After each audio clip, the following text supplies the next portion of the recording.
لیکن پتہ چلتا ہے کہ ان کی صلاحیتیں جو ہیں اس چیز میں ہیں، جو سبسٹنس کی چیزیں ہیں، اگر وہ یہاں پہ آ کے کاروبار کریں گے پھر آپ لوگ دوبارہ سے تنقید کریں گے کہ ملک کے اندر آگے کاروبار کر رہے ہیں اور فائدہ اٹھا رہے ہیں وزارت عظمیٰ کا. اتنا ہے، پر یہ پرائم منسٹر کو بھی دیکھنا چاہیے کہ اتنا ان کی ٹیلنٹڈ فیملی ہے.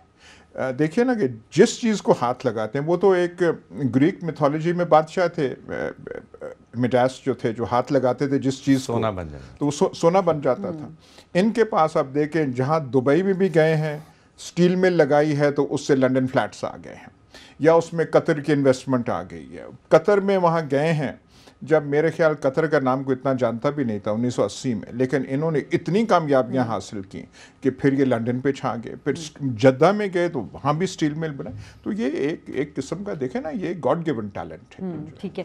اچھا، آج اب ہم بات کریں گے جو پاناما کیس کی آج ہیئرنگ ہوئی ہے اس حوالے سے، اور اس پر ہمارے ساتھ لا ایکسپرٹ بھی موجود ہیں بیرسٹر فاروق نسیم. بہت شکریہ فاروق صاحب. آج کی پروسیڈنگ کے بارے میں آپ کی کیا رائے ہوگی، اور جو آبزرویشنز ہمیں نظر آئی ہے تو کیا ججز مطمئن رہے دونوں وکیلوں سے؟ بہرحال اکرم شیخ کو تو موقع نہیں ملا، لیکن آپ کیا اس پہ رائے دیں گے؟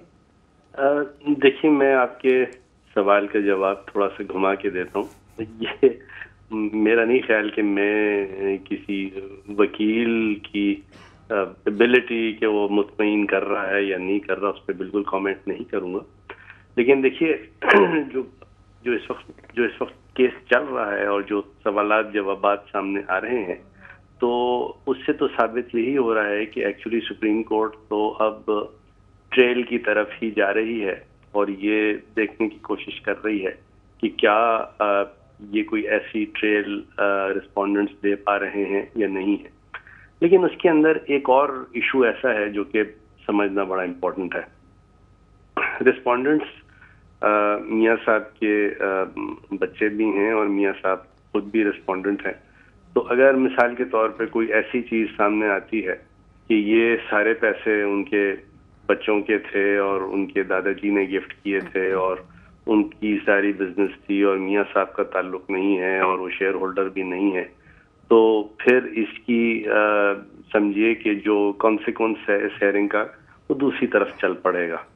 لیکن سارا کا سارا جو پرابلم آ رہی ہے وہ اس طرح کی آ رہی ہے کہ جب یہ مڈ 90s میں یہ جو سارے انویسٹمنٹس ہوئے تھے تو اس وقت ان بچوں کی اتنی عمر نہیں تھی. تو کیا یہ وہ سچویشن ہے کہ جب بچوں کی پراپرٹی جو ہے والد کے ساتھ کلب ہوتی ہے، نہیں ہوتی، تو کیا ان کے گرینڈ پیرنٹس جو ہیں، دادا ہیں، نانا ہیں یا کوئی اور صاحب ہیں، وہ بتا پاتے ہیں کہ نہیں یہ تو ہم نے ایکچولی گفٹ کیا تھا.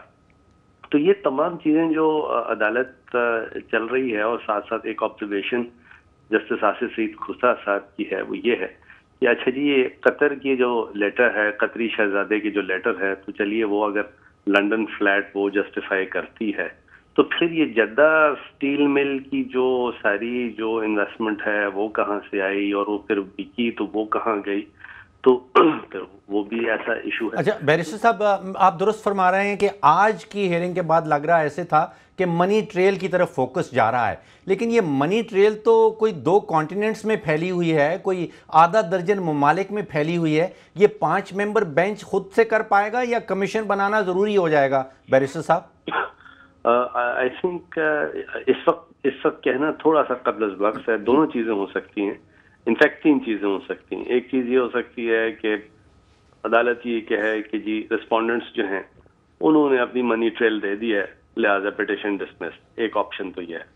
دوسرا آپشن یہ ہے کہ عدالت یہ کہے کہ جی رسپونڈنٹس جو ہیں وہ اپنی منی ٹریل نہیں دے پائے اور ہم اس کا فیصلہ خود کرتے ہیں. تیسری چیز عدالت یہ کہہ سکتی ہے کہ جی منی ٹریل جو ہے وہ آئی ہے یا نہیں آئی ہے، کیونکہ اس میں زیادہ انویسٹیگیشن کی ضرورت ہے، لہٰذا ہم اس پہ کمیشن اپوائنٹ کرتے ہیں اور دونوں سائڈ جو ہیں وہ اپنی کنسنٹ دے چکے ہیں کہ ہم کمیشن بھی اپوائنٹ کر سکتے ہیں اور اس کے TOR بھی ہم فریم کر سکتے ہیں. تو یہ اس وقت وائل بھی سٹنگ ہے، اس وقت یہ کہنا بڑا مشکل ہے کہ ان 3 میں سے اس آپشن کی طرف عدالت جائے گی. اور سارا ایکچولی ایشو کیا ہے؟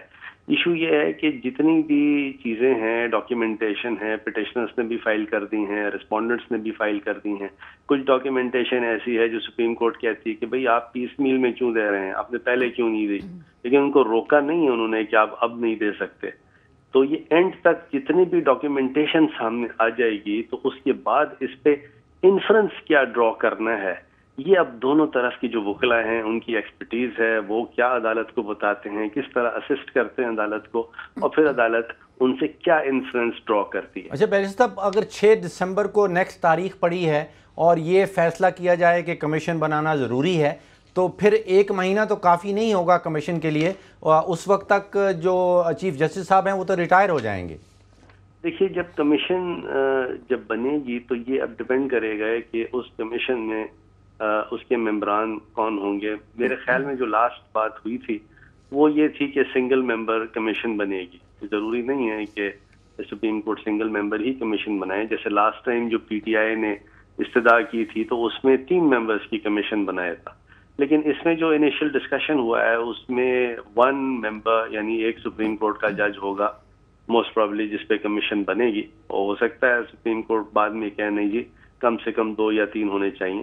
اچھا، اس میں ضروری نہیں ہے کہ کمیشن بنے تو اس میں چیف جسٹس صاحب خود ہوں، تو اگر نئے چیف جسٹس صاحب بھی آتے ہیں یا ہمارے جو پریزنٹ چیف جسٹس صاحب ہیں وہ ریٹائر بھی ہوتے ہیں تو اس کا کمیشن کی جو، اور اگر چیف جسٹس صاحب خود اس کمیشن میں نہیں ہوتے تو یہ کوئی فرق نہیں پڑتا کہ چیف جسٹس صاحب ریٹائر ہو رہے ہیں یا نئے چیف جسٹس صاحب۔ بھائی صاحب یہ فرمائیے کہ اس سٹیج پہ آپ کو پلڑا بھاری کس طرف لگ رہا ہے، آپ کامنٹ کر سکیں گے؟ جی میں کر سکوں گا، اور میرے حساب سے تو اس وقت 50-50 ہے، ایون ہے، دونوں طرف کلیئرٹی نہیں ہے۔ To be very honest with you, clarity ایک طرف دیکھیں اس کی کانسیکوینس یہ ہے کہ اگر ٹریل نہیں ملتی یا ٹریل جو ہے اس سے یہ ثابت ہو جاتا ہے کہ یہ ایسٹس جو ہیں وہ کس کے ہیں یا کس کے نہیں ہیں۔ بیرسٹر صاحب یہ جو آپ اتنا شک کا اظہار کر رہے ہیں، اب کسی کو نظر نہ آئے وہ تو اس کے بارے میں تو کچھ نہیں کہا جا سکتا، یہ تو اگر آپ چاند پہ بھی کھڑے ہوں تو یہ ٹریل نظر آ جاتی ہے۔ آپ کہہ رہے ہیں کہ آپ کو نہیں نظر آتی، اور آپ کہہ رہے ہیں کہ پلڑا ایسے ایسے بھاری ہے، تو ایسے تو میرا خیال پھر ابھی تک سپریم کورٹ نے فیصلہ نہیں کیا کمیشن بنانے کا، لیکن آپ اور ڈاکٹر فرق صاحب میرا خیال ہے اس پہ مصمم ارادے آپ کو دکھا رہے ہیں کہ کمیشن بننا چاہیے۔ ایک آپ اور ایک وہ جماعت اسلامی کے وکیل ہیں، وہ ہر ہیئرنگ پہ کہہ دیتے ہیں جی کمیشن بنائیں۔ اگر کورٹ نے سب کچھ بات کرنی ہے تو کمیشن کو کیا رہ جائے گا؟ میری بات سنیں، جی دیکھیے میں گزارش یہ کروں، میں نے ہرگز یہ نہیں کہا کہ کمیشن بن رہی ہے یا نہیں بن رہی۔ پر گفتگو سے تو آپ کی اور ڈاکٹر صاحب کی گفتگو سے تو یہی پتہ چلتا تھا کہ 6 تاریخ سے پہلے کمیشن بننے والی ہے، اور جھگڑا یہ آپ کا لگتا تھا کہ جی 1 ممبر بنے گا یا 3 ممبر بنے گا، چیف جسٹس صاحب ہوں گے یا نہیں ہوں گے۔ اگر کوئی سننے والا ہو وہ تو تاثر یہی لے گا کہ شاید ہم مس کر گئے ہیں، پر سپریم کورٹ نے فیصلہ کر ہی لیا کمیشن بنانے کا۔ سر جی پھر مجھے تھوڑا موقع دے نا آپ، مجھ سے جو سوال کیا گیا تھا وہ کیا تھا، میں آپ کو آپ کی میموری تھوڑی سی ریوائز کرواؤں۔ وہ ڈاکٹر صاحب تو آپ سے پوچھ رہے ہیں کہ فیصلہ کیا ہونے والا ہے، آپ کی رائے میں اس طرف جا رہا ہے یا اس طرف جا رہا ہے؟ میں یہ نہیں کہہ سکتا، مطلب فرینکلی اسپیکنگ میں اس وقت یہ نہیں کہہ سکتا، مجھے کلیئرٹی آرگیومنٹس سے کلیئرٹی نظر نہیں آ رہی۔ آپ کی بات شاید درست ہے کہ تمام ڈاکیومنٹیشن موجود ہیں اور کورٹ انفرنس ڈرا کر سکتی ہے۔ دبئی کی جو مل ہے وہ خسارے میں تھی، وہاں سے پیسے قطر میں کیسے چلے گئے، قطر کے پیسے وہ سعودی عربیہ کیسے چلے گئے، وہ تو سارا تضادات جو ہیں کوئی اتنی زیادہ گہری بات نہیں ہے۔ ہاں پاکستان کی تاریخ میں یہ ہے کہ جس کسی چیز پہ فیصلہ نہیں کرنا اسے کمیشن کے سپرد کر دیا جاتا ہے۔ میرے تو نالج میں ایسا کوئی نہیں کمیشن ہے جس نے بڑا جلدی کر کے فیصلہ دے دیا۔ دیکھیں یہ تو بحث دوسری ہے نا کہ کمیشن بنتا ہے یا نہیں بنتا اور کیا اس میں فیصلہ ہوگا اور کتنا اس میں ٹائم لگے گا، لیکن جیسے لاسٹ کمیشن جو بنا تھا دھاندلی والا الیکٹورل ریگنگ کا، تو اس میں فیصلہ آیا تو صحیح ہے، وہ فیصلہ ایک طرف تھا دوسری طرف تھا، لیکن یہ کہنا ہے کہ کمیشن جو ہے کوئی بھی کمیشن فیصلہ نہیں دے گی۔ لیکن میں یہ کہہ ہی نہیں رہا اس وقت ایاسا پلیز، میں یہ نہیں کہہ رہا کہ یہ کیس اب اس سٹیج پہ آ گیا ہے کہ کمیشن بننا بہت ضروری ہے اور کمیشن ہی صرف بننا چاہیے، بلکہ دیر از اے پاسبلٹی، آپ کو 3 آپشن میں نے دیے ہیں کہ کورٹ خود بھی فیصلہ کر سکتی ہے. چلیں آپ کا بھی موقف آ گیا. بہت شکریہ بیرسٹر فاروق نسیم، آپ ہمارے ساتھ موجود تھے. ناظرین یہ بات تو واضح ہے کہ جو اسٹیٹمنٹس ہیں پرائم منسٹر کی اس میں کانٹرڈکشن ہے. نعیم بخاری نے بھی آج اس طرف ججز کی جو ہے وہ توجہ مبذول کرائی ہے، لیکن بات صرف اتنی ہے کہ چاہے حسن نواز صاحب کا معاملہ ہو یا پھر ابا جی کی پراپرٹی ہو، اس میں میاں نواز شریف جو کہ سٹنگ پرائم منسٹر ہیں ان کا نام نہیں ہے. اس پر بات کریں گے اس بریک کے بعد.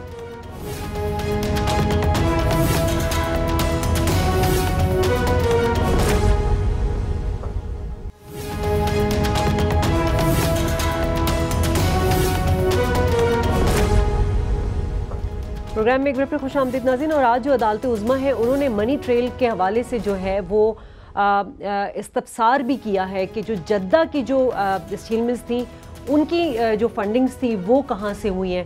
ڈاکٹر صاحب آپ کو کیا لگتا ہے، ہم جب بریک سے پہلے بات کر رہے تھے کہ یہ کیس جو ہے ٹریل کی طرف جاتا ہوا نظر آ رہا ہے، مگر آج کچھ جو آبزرویشنز ہیں اس میں سوالات ضرور دیکھیے شازیہ، آپ نے بریک میں جانے سے پہلے ایک چیز کہی کہ یہاں کہیں بھی وزیر اعظم صاحب کا نام نہیں ہے. میرا خیال ہے وزیر اعظم صاحب کا نام ہو یا نہ ہو یہ ریئلی اتنا ریلیونٹ نہیں ہے. یہ امپورٹنٹ سوال یہ پوچھنے کا ہے کہ کیا وزیر اعظم صاحب کی فیملی کے، ان کے بچوں کے کوئی انڈیپینڈنٹ ذرائع تھے جن کی وجہ سے انہوں نے یہ اثاثہ جات اکٹھے کیے ہیں، جن کی وجہ سے انہوں نے فلیٹس جو وہاں پہ خریدے ہیں. اگر ان کے انڈیپینڈنٹ ذرائع نہیں تھے تو پھر یہ کوئی سوال نہیں ہے کہ وزیر اعظم صاحب کا نام ہے یا نہیں ہے. تو پھر آپ کنیکٹ کر لیتے ہیں کہ اگر بچے اس ایج کے نہیں تھے، بچوں کے کوئی انڈیپینڈنٹ ذرائع نہیں تھے، تو پھر ظاہر ہے کہ والد صاحب کو جواب دینا ہوگا کہ اس کی منی ٹریل کیا بنتی ہے. یہ بالکل ٹھیک ہے، منی ٹریل کا فوکس اس وقت جا رہا ہے، عدالت کا بھی فوکس ہے اور نعیم بخاری صاحب کا بھی فوکس. دو چیزیں نعیم بخاری صاحب کے متعلق جو میں نے آج محسوس کی ہیں. پہلی تو یہ کہ انہوں نے عدالت کا جو ماحول ہے وہ خوشگوار رکھا آج، ان کے جو کامنٹس آ رہے تھے. اور دوسرا یہ کہ وہ حامد خان صاحب کے مقابلے میں بہت فوکس رہے. انہوں نے فوکس کیا ہے کہ منی ٹریل کے اوپر سوالات اٹھائے جائیں، اور انہوں نے فوکس کیا ہے کہ وہ جو آنیسٹ اینڈ امین، ایماندار اور امین کی شک ہے آرٹیکل 62 کے اندر، اس کے اوپر بھی فوکس رکھا جائے. تو یہ دو فوکس مجھے کلیئرلی نظر آ رہے ہیں. جہاں تک قطری شہزادے کے خط کا تعلق ہے تو بڑا کلیئرلی عدالت نے یہ کہا کہ اگر وہ کاغذ تصدیق شدہ نہیں ہے تو عدالت کہتی کہ ہم اس کو دیکھیں ہی کیوں.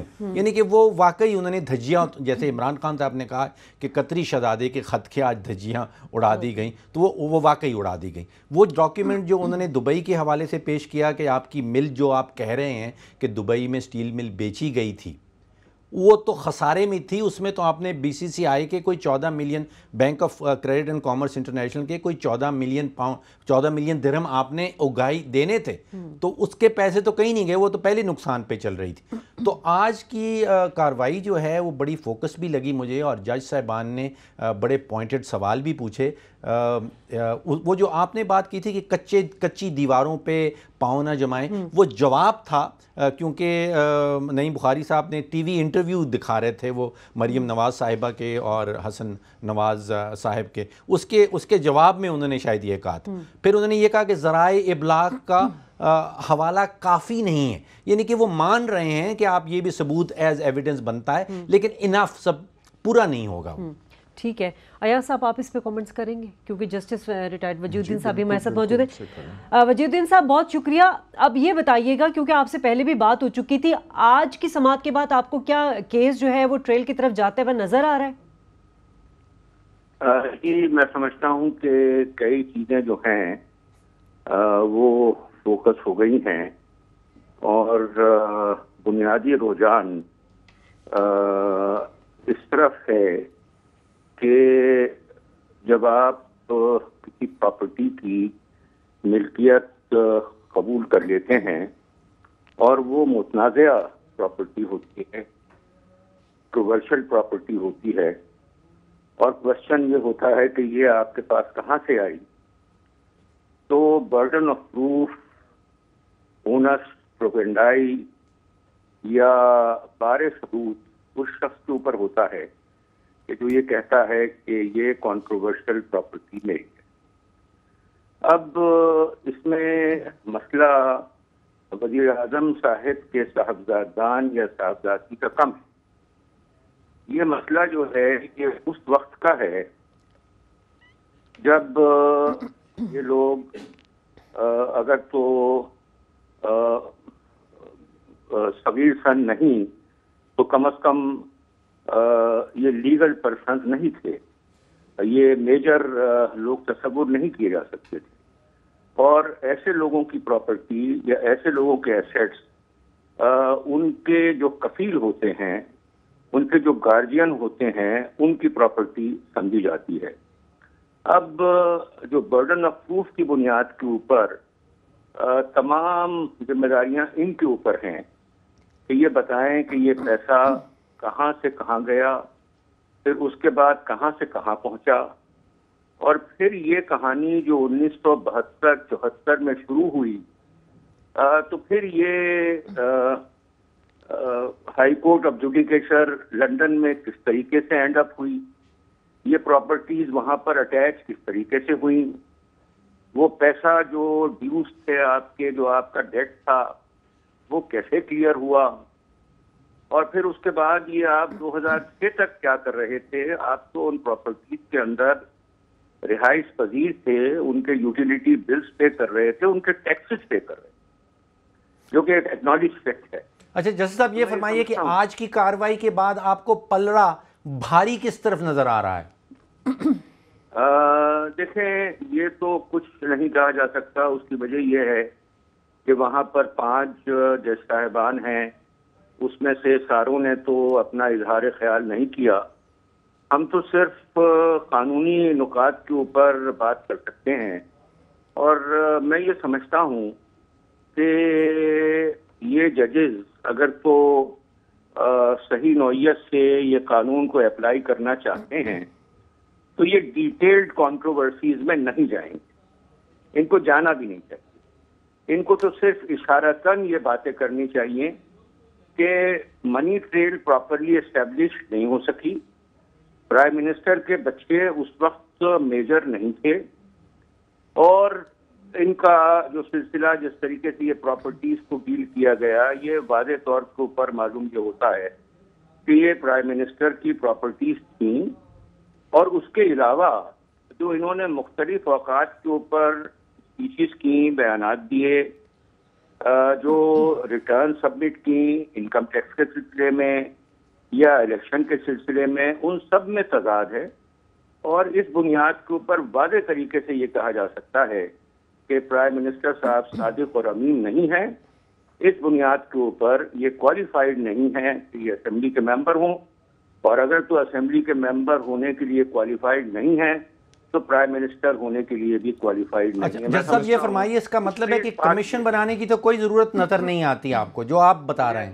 مجھے کوئی ضرورت نہیں نظر آتی، سوائے اس کے کہ یہ اتنے بڑے بڑے ویٹی کوسچنز ارائز ہوئے ہیں، اتنی سیریس ایلیگیشنز۔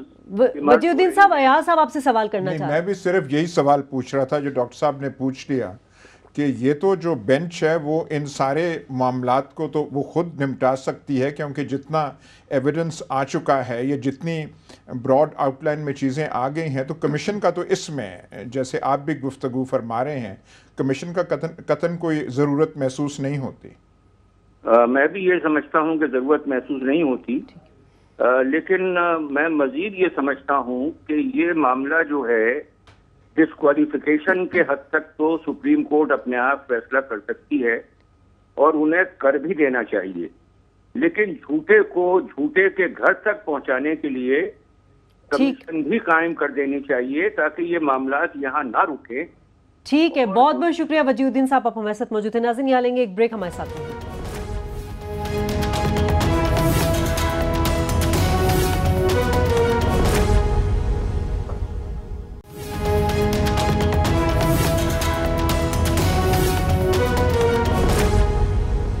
پروگرام میں ایک بار پھر خوش آمدید ناظرین، اور آج جب ہیئرنگ ہوئی تو اس کے بعد عمران خان صاحب نے کہا کہ P T I per burden نہیں ہے، اور اب جو رسپونڈنٹ ہے اس پر بھی برڈن، اسی پر برڈن ہے، تو اس کا کیا مطلب ہے کہ سپریم کورٹ میں اس بات کی کلیئرٹی ہو چکی ہے؟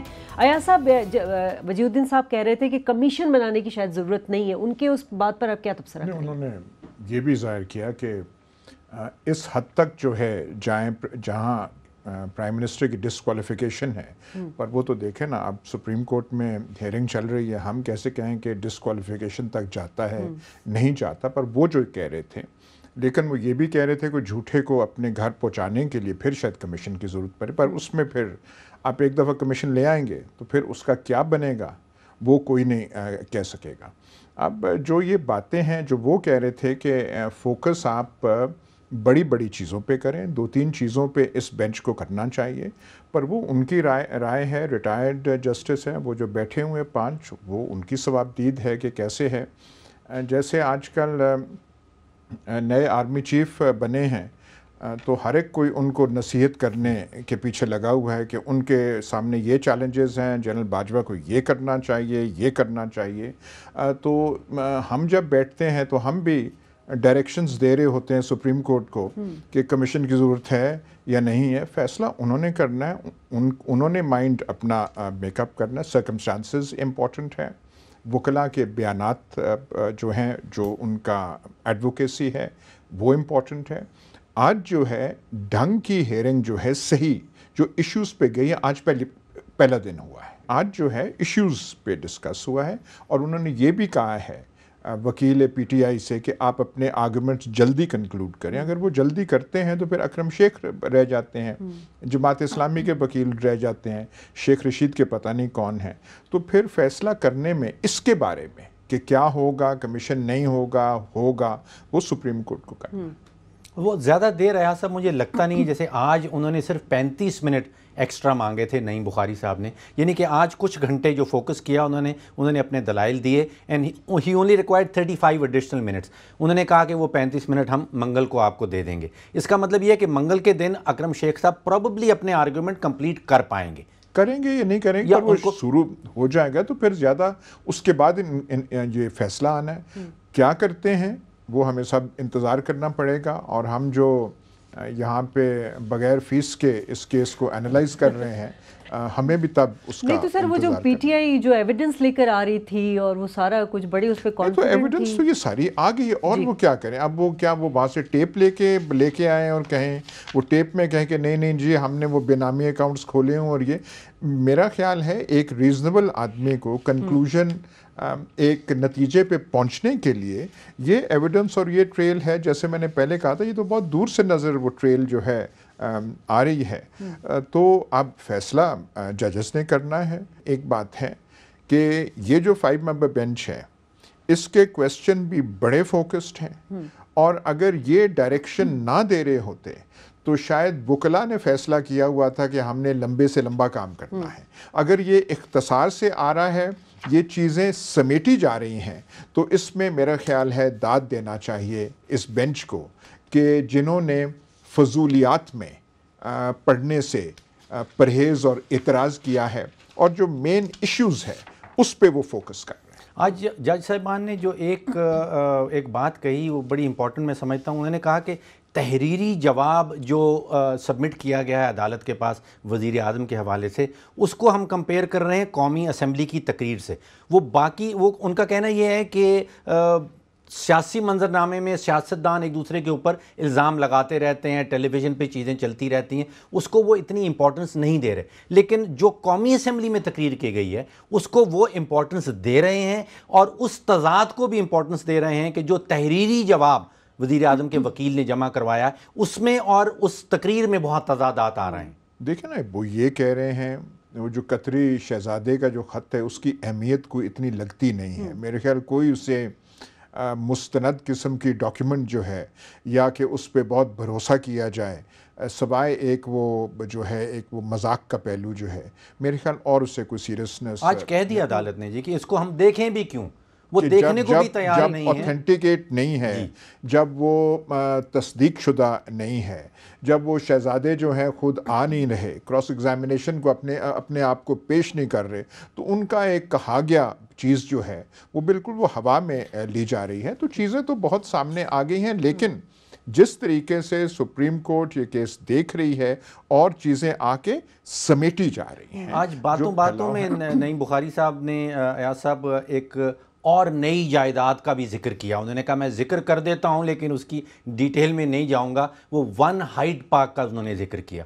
وہ 1 ہائیڈ پارک والی جو بلڈنگ ہے وہ لنڈن کی قیمتی ترین اپارٹمنٹس ہیں. اس کے اندر انہوں نے ذکر اس طرح کیا کہ ایک اپارٹمنٹ کی وہاں ٹرانزیکشن ہوئی ہے پاناما پیپرز کے لیک ہونے سے 4 یا 5 دن پہلے, اور وہاں پہ وہ جو کاغذ دکھایا گیا ہے جو سبمٹ کیا گیا ہے اس میں حسن نواز شریف صاحب کا نام آ رہا ہے کہ 42.5 ملین پاؤنڈ یعنی کہ 600 کروڑ روپے کا ایک اپارٹمنٹ ٹرانزیکٹ ہوا ہے 1 ہائیڈ پارک میں.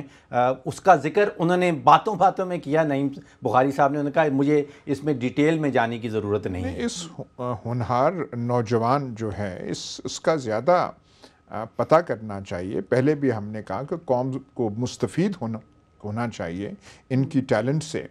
اور یہ بھی بات ہے کہ نعرے جو ہے میرا خیال ہے غربت مکاؤ کے نعرے جو ہے ہماری حکومتیں اور یہ حکومت لے رہی ہے میرے خیال, لیکن ایک کامیابی دینا پڑے گی کہ اپنی غربت سب سے پہلے انہوں نے ختم کی ہے اور وہ قوم کی طرف بھی بعد میں آئیں گے. پر یہ حیران کرنے اس میں ایک اور کنیکشن ریاض صاحب نکلتا ہے کہ اسی بلڈنگ میں اسی ویلیو کا ایک اپارٹمنٹ اسی قطری شہزادے نے 2010 میں خریدا تھا. بھائی ان کے تو پرانے دیرینہ الحمدللہ تعلقات ہیں جو پتہ نہیں کب کے وہ دادا صاحب, کیونکہ ان قطر شہزادے نے سنا تھا کہ بڑے تعلقات ہیں. یہ دیکھیے جب تک فیصلہ نہیں ہوتا, قوم کو سامان مل رہا ہے محظوظ ہونے کے لیے, جس دن یہ جو وہاں پہ ہیئرنگ ہوتی ہے سپریم کورٹ میں, ایک نئے سے نئے شگوفہ آتا ہے اور ہمیں پتہ چلتا ہے کہ یہ جو غریب پرور حکومت ہے اس کا درد جو ہے اس ملک کے غریبوں کے لیے کتنا جو ہے وہ تڑپتا ہے, اور کتنے ان کے دل میں وہ جو ہے قوم کے مسائل کے لیے جو ہے ان کا وہ کتنا ہے. روز بروز نئے انکشاف ہوتے ہیں. پہلے سنی سنائی باتیں تھیں, اب یہ ڈاکیومنٹڈ چیزیں کاغذ آ رہی ہیں اور پورے قوم کی تربیت ہو رہی ہے. دیکھیں نا, جب پہلے ہے یہ چیزیں بہت پرانی ہیں, اخبارات میں آتی تھی, سب کچھ آتی تھی. اب بچہ نوجوان اخبار والا ٹی وی وہ سن رہا ہے کہ ہماری حکومت اور خاص طور پہ موجودہ لوگ ہیں کتنے غریب پرور ہیں, غریب کا دکھ ان کی دلوں میں اور ان کے خون میں کتنا زیادہ ہے. یہ ایک جو ہے ایک قوم کی ایجوکیشن ہو رہی ہے. آف شور کا کمپنی کا نام سب جان گئے. آپ نے آج وہ آن شور کا بھی بتا دیا, تو آپ نے مزید اضافہ کر دیا ہے لوگوں کی حیرانگی میں اور محظوظ ہونے. پاناما کیس کے معاملات ابھی عدالت میں جاری ہیں, لیکن جو عدالت کے باہر جو ہمیں سیاسی جگت بازی اور شعبدے بازی نظر آتی ہے اس سے ہم سب بڑے محلوظ ہوتے ہیں, محفوظ بھی ہوتے ہیں. اور حکومتی رہنما جو ہیں وہ عدالت سے بڑے پرامید ہیں کہ شریف فیملی کو جو ہے وہ کلین چٹ بھی مل جائے گی. شازیہ خان کو, ڈاکٹر فاروق سلیم کو, ایاز امیر کو اس پروگرام سے اجازت دیجیے. اللہ نگہبان.